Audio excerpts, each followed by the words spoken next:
Lord. இன்னைக்கு நம்ம question number 11 தான் பார்க்க போறோம். என்ன கொஸ்டின் அப்படின்னா, மோசேயோட வனாந்திர பயணத்தை பத்தி நம்ம பார்த்துருந்தோம் இல்லையா.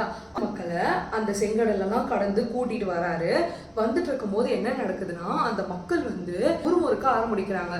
அதனால அங்க என்ன ஆகுதுன்னு பாத்தீங்கன்னா, கண்மலையா இருக்கு. அந்த கண்மலையோட பேர் என்னன்னா ஓரேப்ன்ற ஒரு கண்மலை கிட்ட தேவன் என்ன பண்றாருன்னா, மோசே கிட்ட இந்த கோலை வச்சு அடிச்சினா அதுல இருந்து தண்ணி வரும், அந்த தண்ணி எடுத்து அவங்களுக்கு கொடு அப்படின்னு சொல்றாரு.